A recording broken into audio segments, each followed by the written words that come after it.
Bon, bonjour à tous. Moi, sur le site, là, je me suis installé en 2015 en créant l'atelier Torillon et le méthaniseur qui est en marche depuis 15 jours. Et tout fumier part au méthaniseur pour faire du gaz. Sur la méthanisation, il y a deux procédés. Soit on injecte du gaz dans un réseau GRDF directement, ou soit il y a un moteur de cogénération, on fait de l'électricité, on injecte de l'électricité dans le réseau EDF. Là, ici, on injecte de l'électricité dans le réseau EDF. Tous les taurillons sont nourris avec de la pulpe de betterave.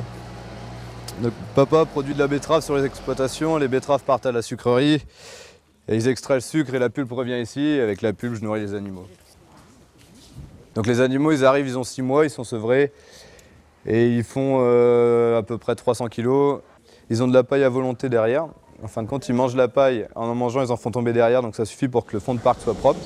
Et quand ils viennent manger la pulpe à l'auge, ils font tomber le fumier le plus fait ici, qui est raclé tous les jours, et ça permet d'avoir du fumier tous les jours pour le méthaniseur. En raclant tous les jours, en fonction du poids des animaux, on sort entre 8 et 10 tonnes de fumier par jour. Pour faire fonctionner un méthaniseur, il faut de la matière solide et de la matière liquide, mais il vaut mieux avoir, si on ne doit en prendre qu'un, il vaut mieux avoir le solide que le liquide. La matière solide, on l'incorpore dans la trémie d'incorporation ici. Là, la trémie, elle fait 40 mètres cubes, j'arrive à remplir pour 2 jours, et après c'est automatisé. Toutes les heures, ça incorpore 500 kg de matière dans le digesteur qui est derrière. Donc le digesteur, c'est la fosse qui est derrière, elle est chauffée à 45 degrés, isolée forcément, et c'est brassé. Il n'y a pas de présence d'oxygène, et c'est comme ça que les bactéries se développent et dégradent la matière. Et en digérant la matière, on produit du méthane. Tout ce qui est à l'intérieur, tout est en liquide. Là, on est à 11% de matière sèche dans le digesteur. Le fumier, à partir du moment où il arrive en haut du digesteur, et le moment où il est en bas, qu'il se fait rattraper par la pompe, eh ben, il se passe 15 jours. En 15 jours, du fumier, ça a libéré 50% de son méthane. Donc c'est pour ça qu'il y a un post-digesteur derrière où on recommence le cycle. La pompe, elle envoie au niveau haut de la fosse et le fumier, il redescend au niveau bas.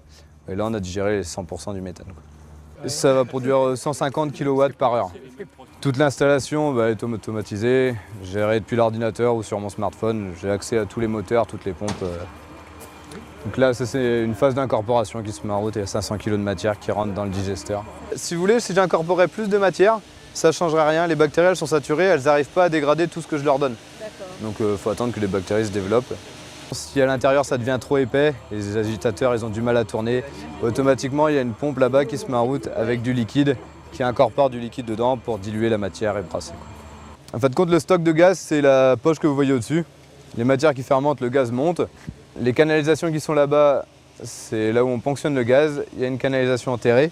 Le gaz, il est à la température des bassins, c'est-à-dire 45 degrés. En arrivant à la clim, on le refroidit à 4 degrés. Ça, c'est l'arrivée de gaz. Ici.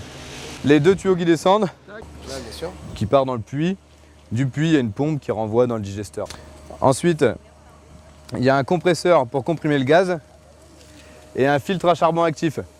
Et ensuite, le méthane arrive directement sur le moteur de cogénération. Donc le moteur de cogénération, c'est un gros moteur comme un moteur de camion synthétisé.